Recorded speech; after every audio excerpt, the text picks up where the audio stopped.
Should be Refreshing. coming through soon.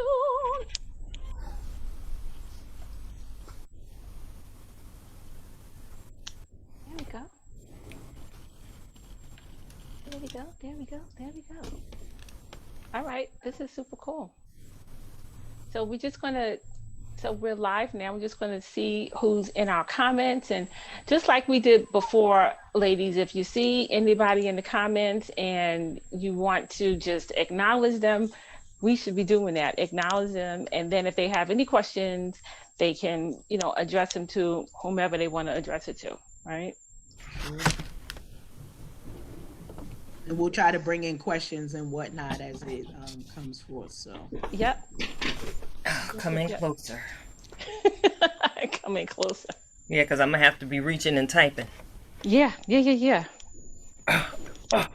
Okay. All right, ladies.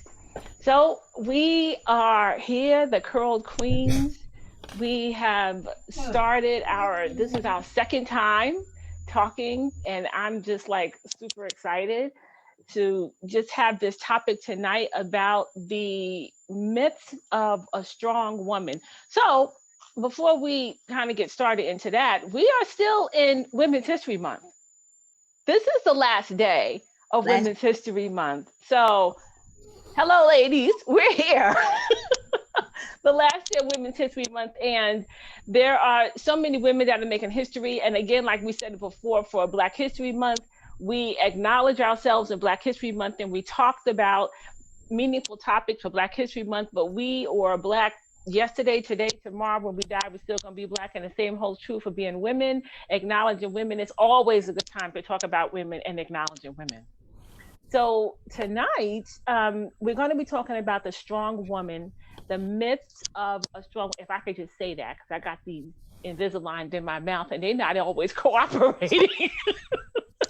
The myths of a strong woman, what it means, and what it doesn't mean. And so I'm going to kick it off and just talk about what I was thinking about when I think about a strong woman.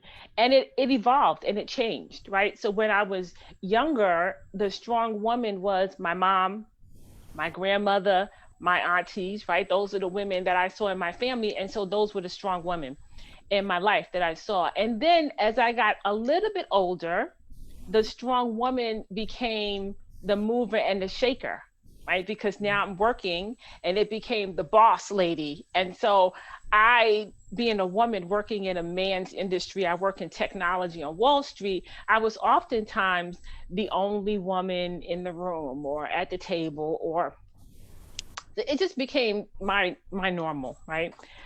But as I then got married and started to have children and have my family, the strong woman evolved again. So then it became I grew these appendages, and now I'm juggling all these different things, and I'm wearing all these different hats. And so that's what strong means. It means doing as much as you can possibly do without dropping anything, right? And so then I realized that when you drop a ball, when I would drop a ball, that sometimes I feel like I want to cry, right? Sometimes I need to ask for help. But there's this, you're not strong if you do that, right? You're not strong if you cry. You're not strong if you show emotions. You're not strong if you ask for help, because you're supposed to be a strong woman. So you're supposed to be able to handle it all. And those are the things that kind of weigh on us. So now it's evolved again. So the strong woman now for me is whatever I just say it is. Basically, right? That's who the strong woman is, right? Because I have to be real and authentic to myself, right? And it doesn't mean that I'm not strong. It just means that I'm human, right? So I'm starting it, laying out the platform for me, and that's just my little trajectory of what it means to me. I'm sure we'll get into a little bit more, but I'm gonna pass it to Nikita. what is your idea of a strong woman, Nikita? Some myths and what you believe, and now now what we're debunking. Well, I can absolutely co-sign everything that you just shared and the examples that you had of strong women's, because I had the same experience growing up. And I too sometimes feel like the entire world is going to end when I drop the ball on something that I'm responsible for. And in being strong, we are so often misunderstood. And yes, I identify as a strong woman all day, every day. But it does not mean that I don't need help. Right. And as you said, my understanding of strong woman has evolved, because what I'm learning even now is that to be strong is to know how to ask for help and when, and to take action on it. For so long, we traumatized ourselves by walking through so many situations because we've had these examples that weren't necessarily the best for the women in our lives concerning their mental health. Yep. And I know personally, I can attest to seeing so many of those strong women go through multiple health issues. There were high blood pressure, diabetes, because of lack of intentional self-care through the way we eat our food, or they ate their food. Right. And just really understanding how delicate our spirit is, even being strong, if that makes any sense. Yeah, absolutely. Being able to take full ownership of our flawed mindset Mm-hmm. and change it has truly been an experience in my journey as a strong woman, trying to set an example for daughters. I have two beautiful adult age queens, and they are very, very strong. And I admire their strength, and sometimes look like, wow, where did they get that? But then I take the time to look in the mirror. Mm-hmm. So now I'm legitimately trying to undo some of the things that I instilled in my children, to say, hey, Wow. I found out that that's not necessarily the best way. And in doing that, hey, I kept myself surrounded by y'all and a whole bunch of other strong women that said, hey, girl, it's okay. It's okay to cry. Yeah. Definitely. Yeah. No, that makes total sense. Mm-hmm. That's so interesting. And I'm gonna jump in and tag team a little bit on what both of you have said, because one of the biggest things when I think of, what's a strong woman or what is not, a lot of our definitions were I want to say self-inflicted. But Yeah. it was a definition that we got at different ages of maturity and immaturity over our lifetime. Of what was that definition? Well, the people who we loved and we saw them go through things, we saw them as being strong in the way that they operated, and then that crafted our definition of, if I say, well, my mother was a strong woman, that means that I want to emulate her. But do I Right. really want to emulate all of the things? Like mama, like she was one of those who would be in the kitchen and she put pickles in her purse because that's what daddy wanted. You ain't putting no pickles in my coat. Like that ain't working for me. So even though I equated the things that she did as her being a strong woman, and that was one of the people who were my definition, a lot of the definitions, as you mentioned, I had to debunk. I am not that woman who's in the kitchen all day. So if y'all calling over here, talk about something, I need a boo to cook and clean, I'm telling you, me too. I need to cook and clean too. So our definitions for, we need to do all the cooking, we need to do all the cleaning, we need to be the smartest, we have to do all of the things, is a recipe sometimes for emotional instability. And so that's one of the biggest things, that it is okay for us to be strong.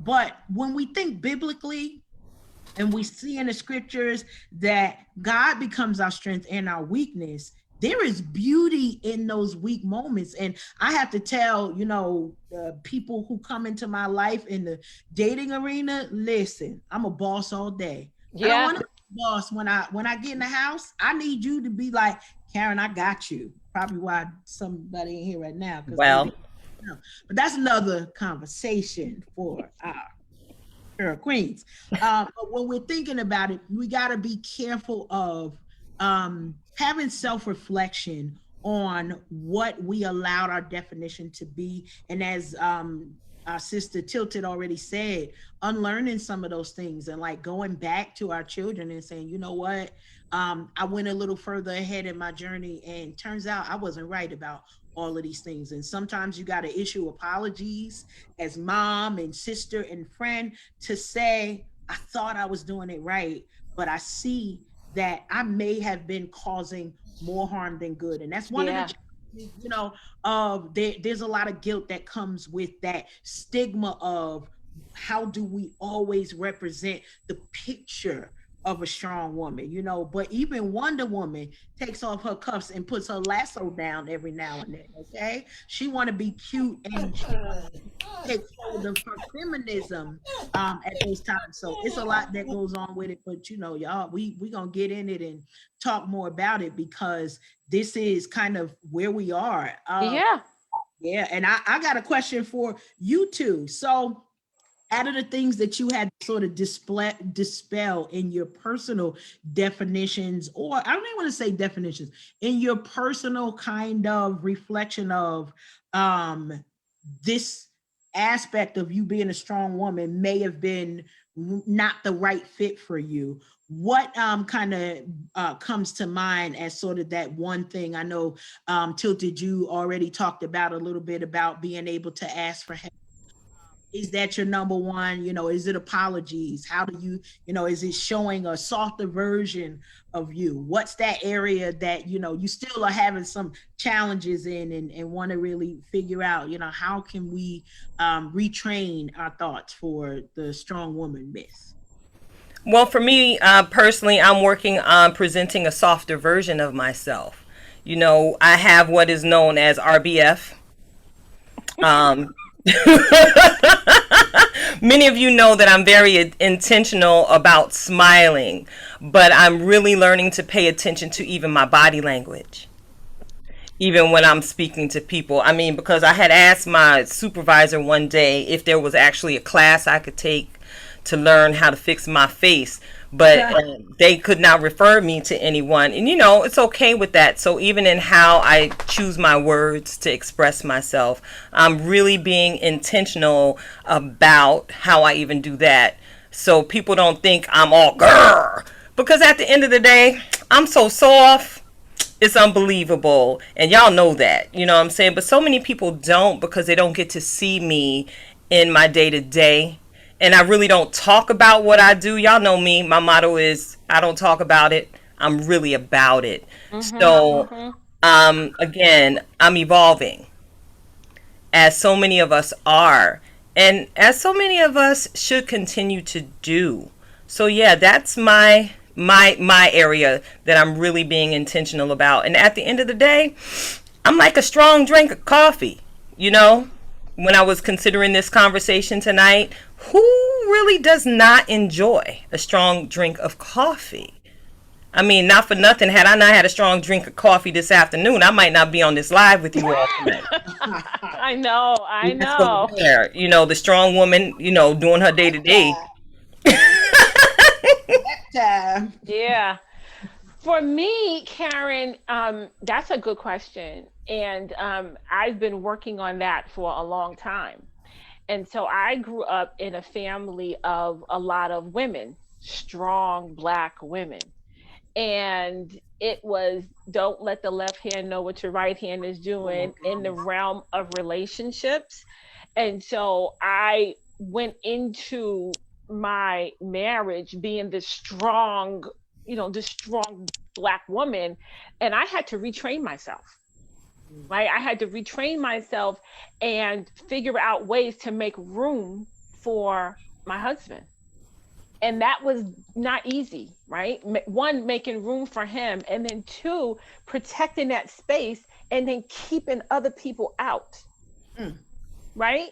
because you want to be the strong woman when you need to be, but you want to be vulnerable, you want to be open, you want to have the softer side of you when that's necessary. But sometimes we don't know how to do that because we're strong all day every day, right? It's like I'm strong, strong, strong, and when it's time to be the softer side, I want to say weak, but when it's time to show the softer side, you may not know how. It's like, oh, wait a minute, what is that? That's crazy. I don't know what this feeling is. I'm not used to this. I don't even know how to respond to these feelings and emotions I'm having right now. So it took a while for me to show the softer side of me and on my journey of still being and still be a strong woman. Right. Right. Right. Like, it doesn't mean I'm putting down my cape. That part. Right? Well, you all know that I'm like the wordsmith, and I really try to understand the meaning of the words that I'm using for proper placement. Because again, we try not to inflict any harm on anyone with the words that are coming out of our mouths. So in looking at the definition of strong, just on my little dictionary app, y'all know I keep it handy. I saw 30 different definitions and uses of the word strong, and some of them were quite interesting. Number 23. Having an unpleasant or offensive flavor or odor, especially in the process of decay. And they use the example of strong butter. I want to go up higher. Moving or acting with force or vigor. Fervent, zealous, thoroughgoing, decisively unyielding, firm, or uncompromising. So I really want to stop right there. I have a question for you two. Have either of you found yourselves in a situation where you have the absolute right to stand firm and be uncompromising in this situation? In that situation, did you find yourself being misunderstood? Because for me personally, I know I do my best to live a life strong to my principles. And I'm very unwavering as it relates to that. And in that area, there is no compromise. Praise God for deliverance. How about that? But I get misunderstood. And again, people typically tend to take that thought of me into she's strong, or she done been through something. She don't need nobody. Right. When at the end of the day, I present as strong because I've had no choice but to be strong, because Right. there's legitimately been no one there to assist me.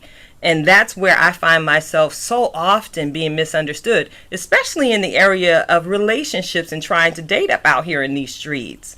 I'm from Jersey, by way of Stockton, California. I'm bi-coastal, not bipolar. And if you take the time to interpret some of this swag, you would find out that I am a perfect partner in life, because I have the ability to withstand whatever life might bring us. What do you have to say, Audrey? I totally agree. I think that you have to have matured and been through some stuff before you can relate to another strong woman who has been through some stuff.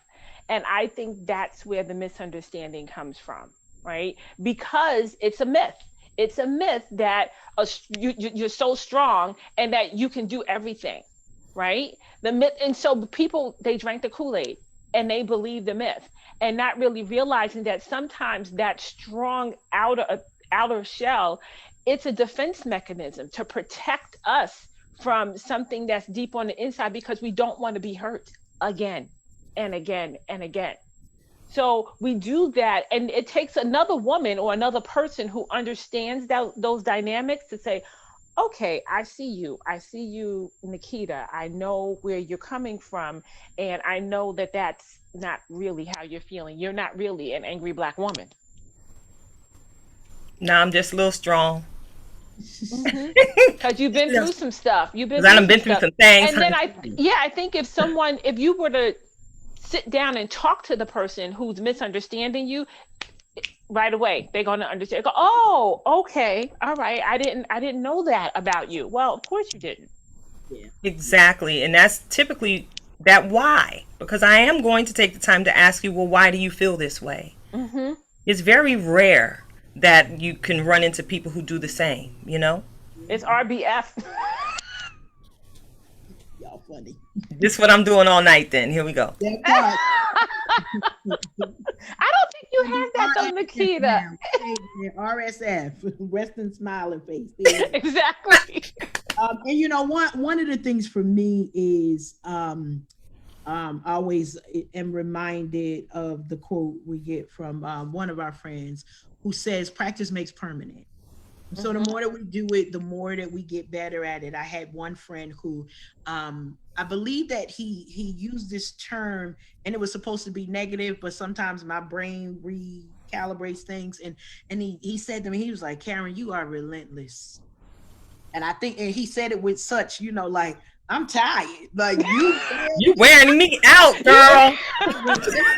And I was like, really? Like, you know, I knew what he meant by it, but it was like, yeah, because I've had to be. Yeah. In my circle, in the rooms that I walk into, it's not just the fact of me being strong in myself and saying, okay, my strength is going to do something. I had to show consistency in that, you know, unyielding, uncompromising, but with a purpose. Mm-hmm. And so, you know, not just I've learned not to be sort of like that. We used to say bull in the china shop. I've learned not to be that, because it's like, okay, I'm coming here. Look, y'all doing this wrong. Stop doing it wrong. And that, you know, that is not the best tactic. But being relentless has created doors for me. Because even if I need to be a softer voice, you know, I don't have to come in and be like, have my, you know, Holy Monday Jesus moment and knocking over tables. I could come in, you know, just come in like the lamb, be like, okay, let's figure out other ways.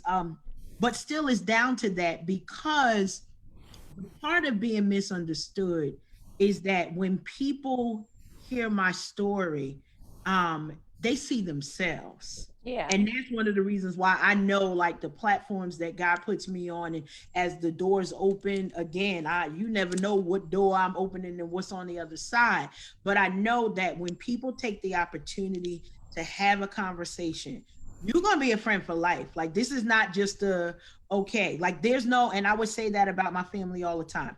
You either love us or you really don't like us. There's no in between. Like, I think I like, there's none of that, because transparency is a gift that I gave myself, because for many years I hid the version of me from everybody, because I didn't really know who I was. Yeah. So, you know, I'm showing up and it's like, well, really, what am I don't know. Okay, let me do what they're telling me to do, because I don't know anything else. But oh, baby, what we know right now is a different situation, because I am, I'm clear in who I am, but I'm more clear in who I'm not.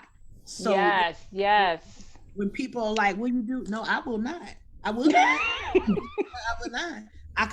Let me show you, you know, because a lot of times I get people who they want me to come in and do stuff because I have a gift of administration. They're like, "Karen, you could come in here, you could do this." See, what we're not going to do. But what we will do is we will educate you, so the next time, right. You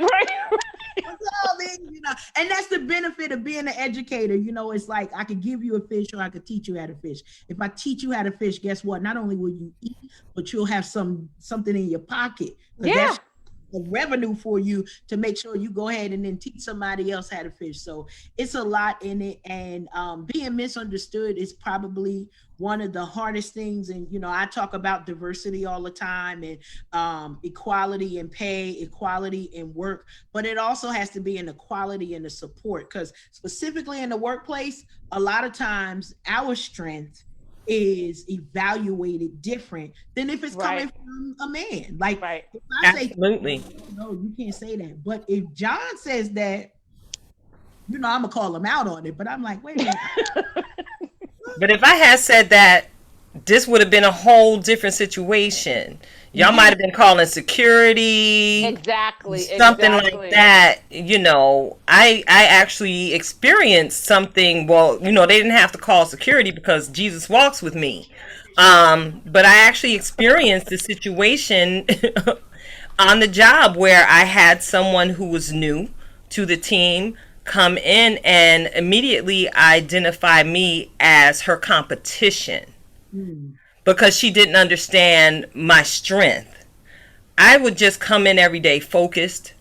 Good morning, I'm pleasant, I'll hold the door open for you, what have you, and just go to my desk and do my job. But she seemed very intent on getting me to do her dance. And understanding my role, I'm like, dude, I work for everybody right here, Right. I responded to you. You do need to respect that I have deadlines in place.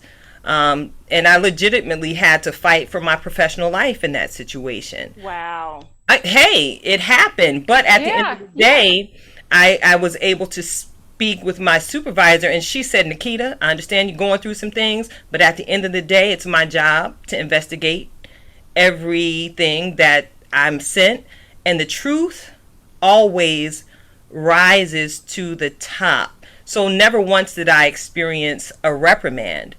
I really had to go inside of myself to again be meek in the face of adversity, as opposed to, you're not going to do this, and no, I didn't say that.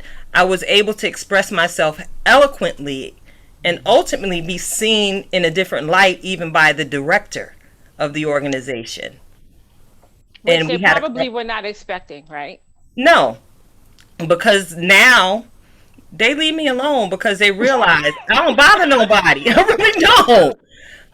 But I stood my ground, and not for nothing, I know I gained a lot of respect from so many people because they observed me withstand that storm. Yeah. And that's critical for me. I want to do my best to represent everything that I say that I stand for. Yeah. So there I had to find myself in the moment surrendering my will in exchange for his.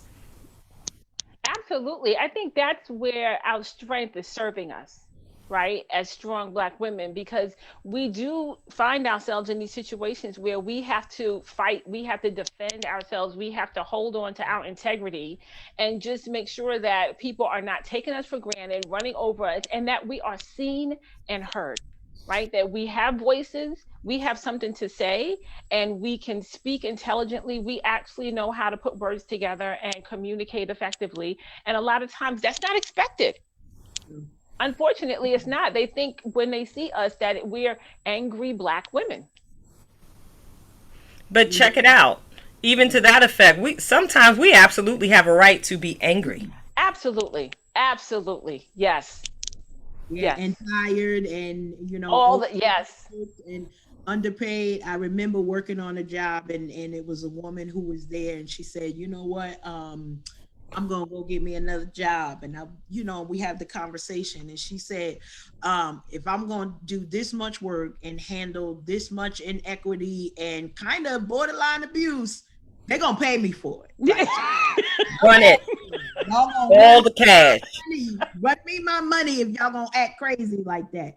And the challenge, that one of the challenges, as Tilted was talking, and Audrey, if you and Tilted can share a little bit, what happens when the dynamics of being misunderstood not only may come from women, but also may come from folks who also identify as strong Black women, strong women of color, so sort of, skin folk. What happened when they not kinfolk? Ooh, I think that's a product of a low mindset. Yeah. If that makes any sense. So right now we are looking at a nation trying to rebuild itself, and we see a lot of the issues regarding inequality in our communities being addressed. And a lot of times, with the redlining situation and what have you, you cluster a bunch of people who don't necessarily have the information access to the information they need to basically pull themselves up into a situation they never experienced before. We're experiencing generational poverty like never before these days, and it's starting to manifest. Y'all hear my dog? Yeah. I just got Athena. Come on, girl.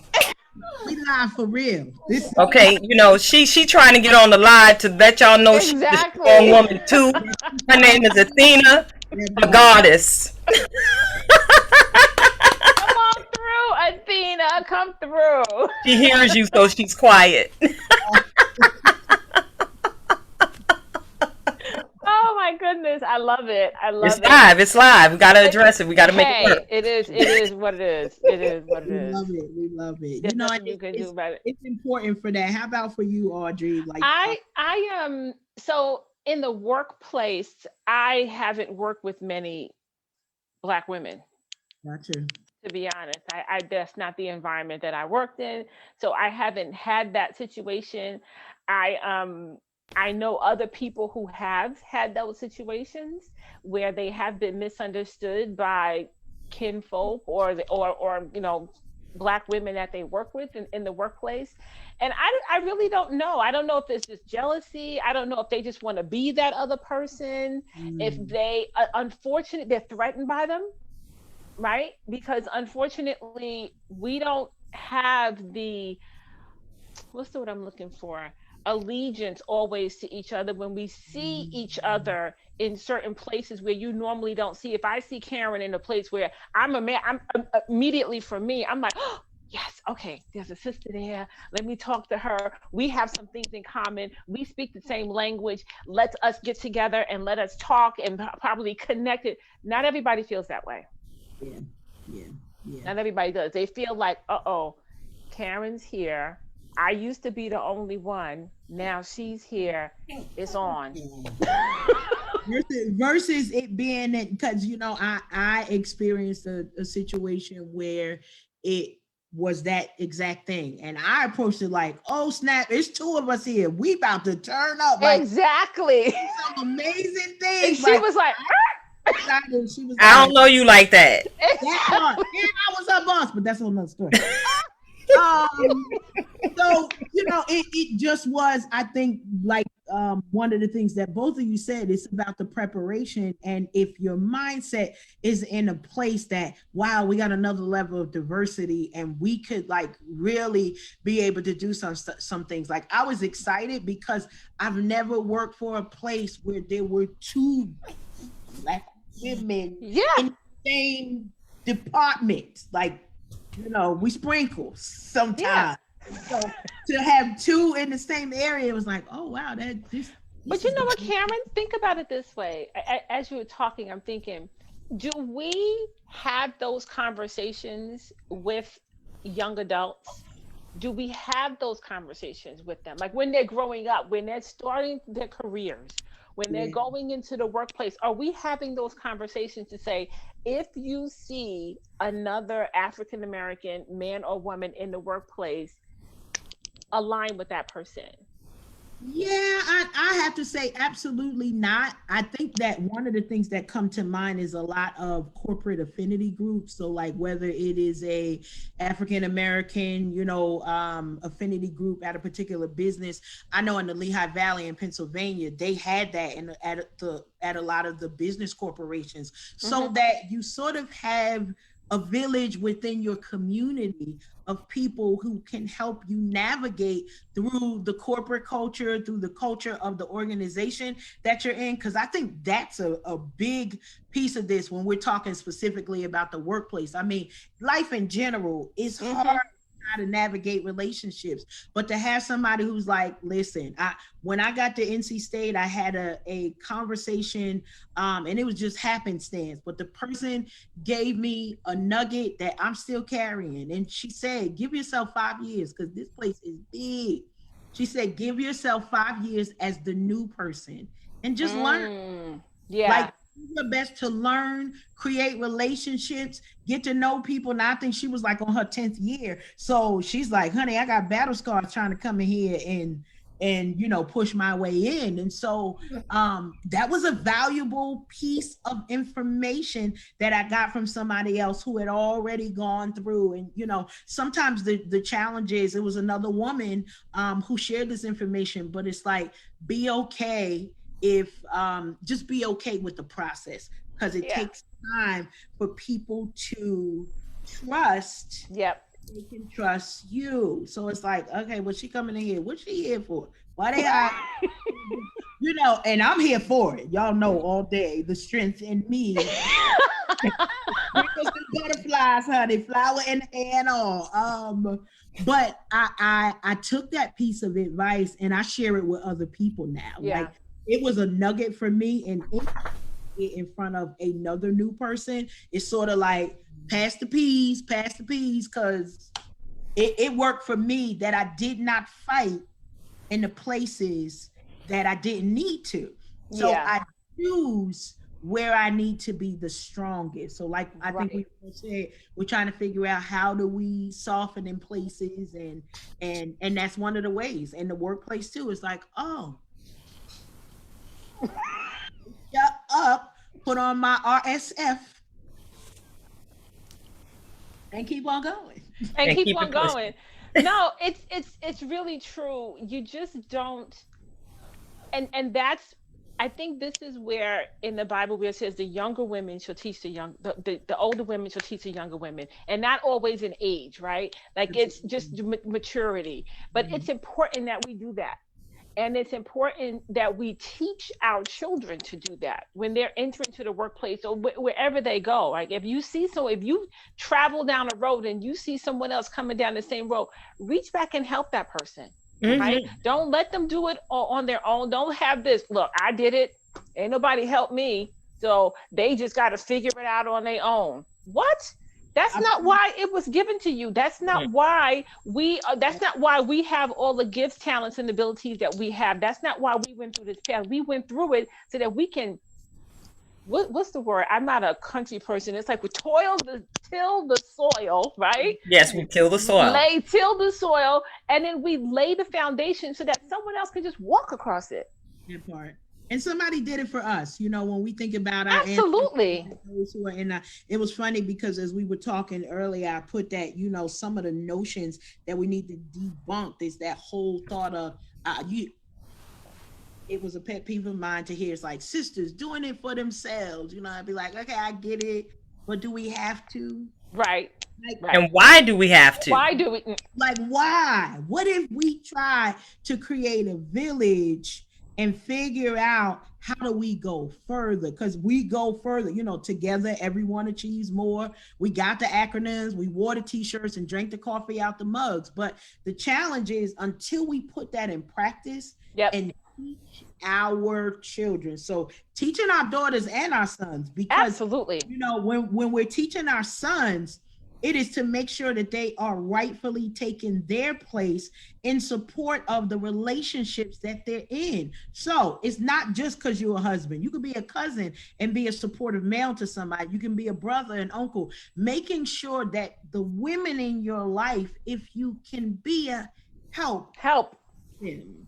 And so then we get to rely, because a lot of our strength, a lot of our misplaced strength is because there was nobody there to help our grandmothers and our aunties. And so they taught us on how we needed to do it ourselves, because there literally was nobody there. And now we're moving into a place where we want somebody in this space, but we weren't taught that all of the time. One of the things that I do in my singleness, and people are like, you crazy. I like to spend time with married folks, but not all y'all married folks. Some of them, I'm saying all y'all married folks, because some of y'all married folks is crazy. Y'all be crazy, trust me. And y'all be lying, talk about something. I gotta be perfect, and he's gotta be perfect, and I'm looking at y'all not being perfect. Exactly. But really being able to see real people in real relationships of, how can I still, this is me as a single woman, how can I still love you when you're in my way, when my show come on? How can I still love you when I got to clean the bathroom for the 15th time because you're missing? I don't know. Anyway, how can I still love you when the things that get on my nerves about you, what is that? And I saw it with my parents, you know, and the challenge with my parents was I thought they were crazy. So I probably didn't learn all of the I was like, why? It's Why? called unconditional. That part. That it's called unconditional. It's for better or for worse. That part. That part. And I That love to, part. and even if it doesn't work in marital relationships, I like to know that it's transparency to say we went as far as we could. And then we got on the turnpike and you got on the highway, wherever we was going, we had to go two separate ways, but we did give Yeah. what we could give. And so it just is, you know, when I say I'm fussing at the married folks, it's the ones who don't tell the truth of, sister, you're gonna have to put some work in, you know, you're gonna have to have a Mary moment. I say it, and Mary pondered all these things in her heart. That means you can't tell him everything, not lying, but he don't want to hear it all, you know. So It's true. how do you build those, and how do you, I'm a person who's big on love languages, so it's sort of like, you know, how can I show strength but also kind of be on that love learning curve where it's like, oh, that was love. That's how you express yourself. How you, thank you, sister. I didn't I got you. recognize it. I didn't. Okay. I was expecting it to come from the left, but it came from the right. Like I wanted flowers, but you decided to buy me dish detergent. Let me think about this. Cause he think you beautiful when you washing them dishes after Hello. prepared that splendid meal for him, sis. So he gonna make sure that you are able to keep those dishes clean so you could prepare him another meal again. Dawn. His Don't lovely. have- Time, superpower strength. Get all the grease and the muck and the mire off them pots and pans so you can fricassee something. Yeah, strong dish detergent for his strong woman. Keita will be my gift from now on. Be like, I got so was that, what is that love? No, girl, he see you for who you really are. He know you smart, so he thought it was appropriate for him to buy you an adding machine. So I can understand that. run your money, sis. Let me tell you. We love you, girl. Let me help all the brothers. Power tools, honey, will move a heart. I promise. And I don't know about no married one, but you come over here with some power tools, you will get a whole entire meal. I promise. And dessert. All of it. Oh, goodness. Oh my goodness, you ladies are cracking me up. We are running out of time for tonight, but this was great. I think that it's important that we have these conversations, right? And we bring the different perspectives, and so that everyone can get a chance to hear what it is and what it isn't, right? And so that we have our softer side, we have our harder side. So they both serve us. The strong woman, it definitely serves us. But there are some myths about them that we've talked about tonight, some that need to be debunked and need to die, and some that serve us in a different kind of way, right? So thank you, ladies. We're going to end in a minute, but before we go, Nikita, any parting words, final thoughts? My final thought for today is be fluid. All right, and to add to that, I'll also like to say, stay ready so you ain't got to get ready, honey. Yes. All right, and that's Yes. parting words from Miss Tilted on tonight. All right, Karen, you up? I'm up. You know, I'm on my mind to share with everyone is just remember to share your lessons learned. Apologize as often as is necessary and move in love. Like even in your strength, take the time to do self-reflection. Self-care is nothing to be guilty for. We're setting ourselves up for the bigger wins that are coming. And so we can't tire ourselves out for the small battles when we know the victory of the whole thing. So learn self-reflection and teach somebody else. I'm gonna do what Audrey you said. We gotta grab our younger ones and make sure that they learn from the lessons we've already learned. So I appreciate that reminder, Yep. sharing it with our folks tonight. Yeah, that's my final thought, is to remember that the things that we go through, all of our trials, tribulations, the highs, the lows, they're all in preparation for someone else, right? We'll definitely learn from it for sure, but I think mostly it's for us to reach back, because there is going to come a time when someone's going to come to you that has experienced that, going through what you've already gone through, and that's why you went through it, to help them. So thank you, ladies, so much, and we're going to say good night. Bye bye.